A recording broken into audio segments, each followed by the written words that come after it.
Hello everyone. Welcome to अध्ययन अध्यापन। मैं निभा आप सभी का बहुत बहुत स्वागत करती हूँ और आशा करती हूँ कि आप सभी शिक्षकगण सुखी व स्वस्थ होंगे।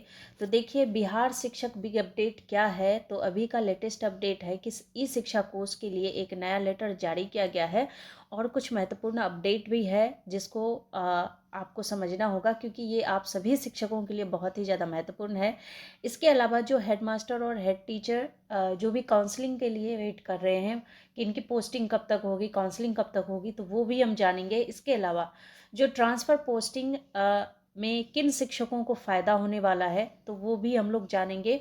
तो इस पे भी नया अपडेट दिया गया है। इसके अलावा जो विशेष शिक्षक है उनकी बहाली का विज्ञापन जारी होगा 1st to 5th 6 to 8 के लिए, तो वो भी हम लोग जानेंगे इस वीडियो के माध्यम से। तो चलिए देखते हैं क्या कुछ अपडेट है आज की डेट में। तो यहाँ पर आप देख सकते हैं कार्यालय जिला शिक्षा पदाधिकारी पश्चिम चंपारण बेतिया के लिए है। ऐसे ही आप सभी जिलों के बारे में देख सकते हैं। यहाँ पर देख सकते हैं आप लोग आज का डेट है और क्या कुछ दिया गया है वो हम जानेंगे। तो देखिए, सभी प्रखंड शिक्षा पदाधिकारी पश्चिमी चंपारण की बात हो रही है और ऐसे ही सभी जिला के लिए यहाँ पर लेटर जारी किया जाएगा। तो ये आप देख सकते हैं आज की डेट है। ई शिक्षा कोष के आधार पर वेतन कटौती के संबंध में, तो जिनका भी वेतन कटौती ई शिक्षा कोष में टेक्निकल इशू के कारण किया गया था, उसके बारे में दिया गया है। तो यहाँ पर देख सकते हैं महाशय, उपर्युक्त विषय के संबंध में अंकित करना है कि अपर मुख्य सचिव शिक्षा विभाग के पत्रांक 689 दिनांक 28/10/2024 के आलोक में माह अक्टूबर 2024 से शिक्षकों का वेतन भुगतान ई शिक्षा कोष में दर्ज शिक्षकों के उपस्थिति विवरण के अनुसार किया जा रहा है। कतिपय तकनीकी समस्या के कारण कुछ शिक्षकों का ई शिक्षा कोष पर उपस्थिति दर्ज करने के उपरांत भी अनुपस्थिति दर्ज होने के कारण अक्टूबर 2024 में उपस्थित अवधि के वेतन की कटौती की गई। तो जिससे काफ़ी शिक्षक परेशान थे, क्योंकि स्कूल में उपस्थित होने के बाद भी उनका जो है अपसेंट ही दिखा रहा था। तो ये टेक्निकल इशू था और जो शिक्षक कह रहे थे वही बात हुई।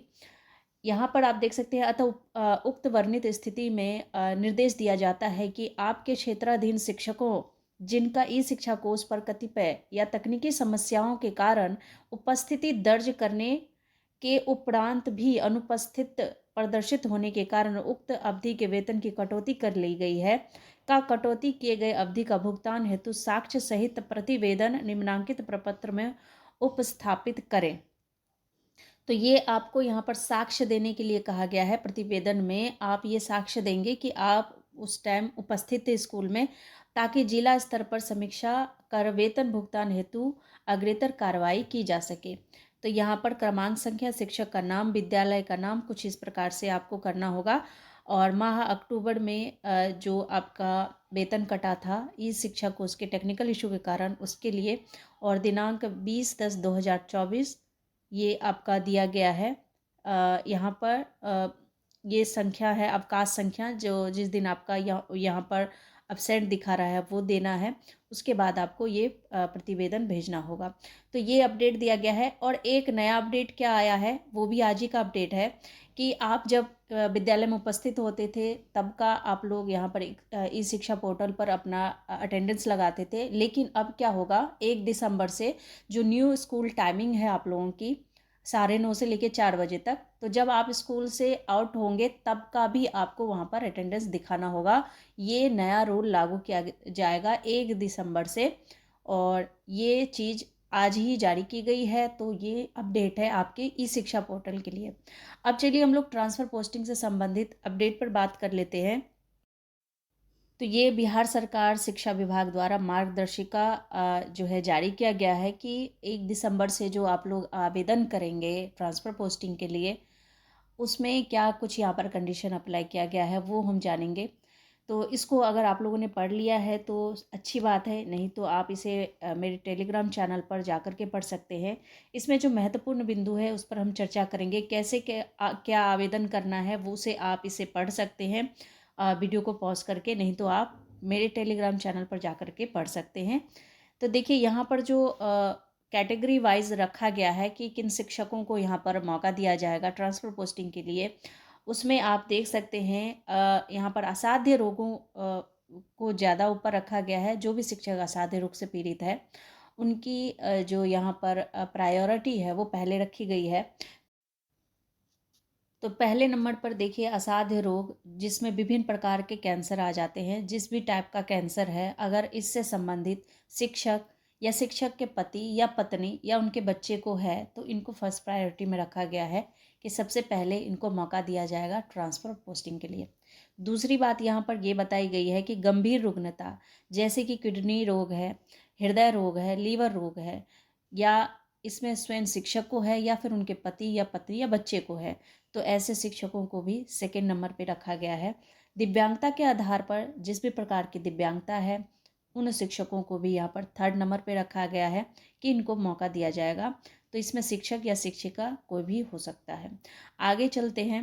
इसके बाद अगर हम फोर्थ नंबर की बात करें तो ऑटिज्म या मानसिक दिव्यांगता जिसे हम कहते हैं, इसमें स्वयं शिक्षक या शिक्षिका के पति पत्नी या बच्चों में से किसी को भी है तो इनको भी यहाँ पर फोर्थ नंबर पे रखा गया कि प्रायोरिटी में है ये। और उसके बाद विधवा एवं परित्यक्ता महिला शिक्षिका के लिए भी दिया गया है कि इनको भी प्रायोरिटी में रखा गया है। पति के पदस्थापन के आधार पर महिला शिक्षिका के लिए, तो पति के पदस्थापन पर भी अगर ऐसी कैटेगरी के भी शिक्षक हैं तो इनको भी यहाँ पर सिक्स नंबर पे रखा गया है कि इनको प्रायोरिटी मिलेगी। सेवन नंबर की बात करें तो एक ऐच्छिक स्थान से वर्तमान पदस्थापन की दूरी अगर ज़्यादा डिस्टेंस है, शिक्षक एवं शिक्षिका दोनों के लिए यहाँ पर ये चीज़ लागू होगी, इनको प्रायोरिटी दिया जाएगा। अब देखिए ये महत्वपूर्ण जो 7 कैटेगरी है, इन शिक्षकों को सबसे पहले दिया जाएगा मौका। इसके बाद आप सभी आवेदन कर सकते हैं, यहाँ पर सभी शिक्षक आवेदन कर सकते हैं। आवेदन के लिए कोई रोक टोक नहीं है कि सिर्फ यही शिक्षक आवेदन करेंगे। आवेदन आप सभी करेंगे, फिर उनको देखा जाएगा कि किसकी समस्या ज़्यादा गंभीर है तो उन शिक्षकों को पहले उस चीज़ का लाभ देंगे, उसके बाद बाकी शिक्षकों को देखा जाएगा।